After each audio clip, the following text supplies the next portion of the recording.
Bienvenue sur cette chaîne dédiée à la gravure laser et à l'impression 3D. Aujourd'hui, on va essayer de personnaliser un petit objet qui n'est autre qu'un couteau de survie, qu'un couteau multifonction. Mais avant, on va commencer par s'amuser à essayer de décaper ce petit médaillon en bronze. Je pense que c'est du bronze ou du laiton. C'est un bon exercice. Je vais commencer par définir une forme. Donc il faut que je fasse un rectangle qui fasse au moins 45 de côté. Je vais le poser ici pour qu'on le voit bien. Je vais le déplacer.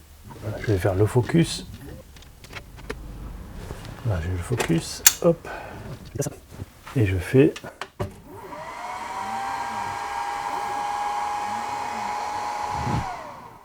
Visiblement je ne suis pas au bon endroit. Allez, ça n'a pas l'air mal. Donc n'oubliez pas les lunettes parce que là on n'a pas de protection. Donc les lunettes à 1064 nanomètres. Celles-ci vont de 455 à 1064. Elles font pour l'ultraviolet et l'infrarouge. Ceci est de l'infrarouge.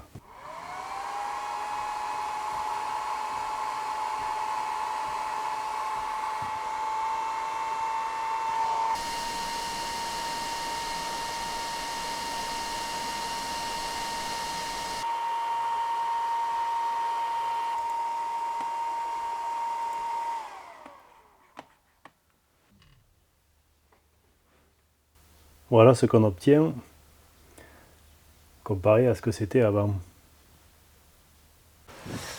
Ça c'est du produit pour nettoyer le cuivre. Donc voilà ce que j'arrive à obtenir avec le produit. Et voilà ce que j'arrive à obtenir ici avec le laser d'abord et le produit après. On voit ici le premier décapage du laser plus le produit derrière. Là, on arrive vraiment à récupérer quelque chose d'intéressant. Alors qu'avec le produit seul, c'est le même, on a quand même des imperfections. Mais maintenant, on va passer à la gravure de ce couteau. Je vais garder les mêmes paramètres et je vais imprimer ce fichier. C'est une image avec les mêmes paramètres. Une vitesse à 80 mm par seconde et une puissance à 100% avec un laser infrarouge de 2 watts. La difficulté ici, c'est de faire le focus et d'avoir un plan relativement propre et un centrage de l'image sur le couteau. C'est ça qui va être le plus compliqué. Donc je vais vérifier ici l'encadrement. Je crois que je ne suis pas tout à fait bon. J'arrive pas trop à savoir si c'est bon. Je pense que c'est là toute la difficulté. L'avantage d'avoir une tête légèrement haute, ça permet de passer tous les rivets qui sont au-dessus. Parfois les têtes sont plus proches de la surface à graver et donc du coup la moindre élévation vient buter sur la tête. Ici c'est pas le cas. Alors on peut être surpris de la vitesse à laquelle avance le graveur puisqu'on lui a demandé 6 mètres par minute. Et ceux qui sont habitués aux vitesses voient bien qu'il n'y a pas 6 mètres par minute. En fait, le logiciel Xtool, parce que ce graveur fonctionne avec un logiciel dédié, eh bien le logiciel Xtool reconnaît quand il y a une tête de gravure infrarouge ou ultraviolette et il y a une gestion des vitesses qui est gérée par l'interface. Donc on demande 6 mètres par minute, mais on a autre chose pour plusieurs raisons. D'après le service support d'Xtool, c'est pour gérer la précision. Bon, moi je sais pas trop, je pense que comme on a un 2 watts, eh bien, si on demandait 6 mètres par minute, je crois qu'on ne les aurait pas, on n'aurait pas le même résultat. Allez, cette fois-ci, on passe à une tête infrarouge de 20 watts. Et on va faire la même chose. Et je mets 5 mètres par minute avec une puissance à 100%. Là, on va voir la différence. Bon, la gravure se fait à l'envers parce que ce laser a une référence en bas à gauche, alors que l'autre a une référence en haut à gauche. C'est pour ça qu'on commence par le bas ici et qu'on commençait par le haut avec l'autre. L'objectif du test, c'est de comparer les deux gravures.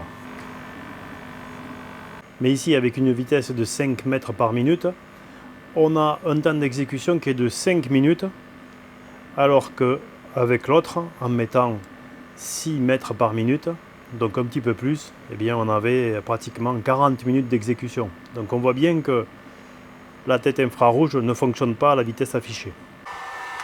Alors je n'ai volontairement pas terminé la gravure parce que d'abord je ne suis pas centré et puis le résultat n'est pas vraiment le même. Ça c'est le résultat avec le 20 watts. Bon, bien sûr c'est pas centré. Alors je ne sais pas ce que c'est comme acier.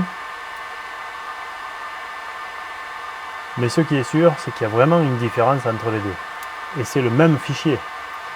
Certes, ce n'est pas le même logiciel, mais c'est le même fichier à l'origine. C'est un fichier PNG. Alors, qu'est-ce qu'on peut en déduire? D'abord, que faire du décapage du cuivre ou du laiton avant de passer du produit nettoyant, ça aide énormément parce que là, on voit vraiment la différence. Là, il y a vraiment une grosse différence entre du laiton qui a été passé au laser puis au produit nettoyant avec le produit nettoyant seul. Ça ne fait pas la même chose. Je pense que c'est du laiton, mais je n'en suis pas sûr. Et ici, c'est pareil. Je ne sais pas exactement qu'est-ce que c'est comme matière, comme acier, mais ça, c'est vraiment quand on fait de la personnalisation d'objets, eh bien, on a cette difficulté, c'est-à-dire qu'on ne sait pas quelle est exactement la matière. Et en plus, on n'a qu'un seul objet. Donc là, si j'avais eu à personnaliser ce couteau, j'aurais été obligé de développer d'autres techniques parce que là, c'est complètement loupé. Je savais qu'il fallait le faire avec de l'infrarouge, parce que même si en pleine lumière, ou à certains moments on a du mal à le voir, c'est quand même beaucoup plus détaillé ici, avec le contour des pièces, qu'ici, où on n'a même pas le contour des pièces. On n'a pas tout à fait les hachures comme il faut, et on n'a pas le contour des pièces.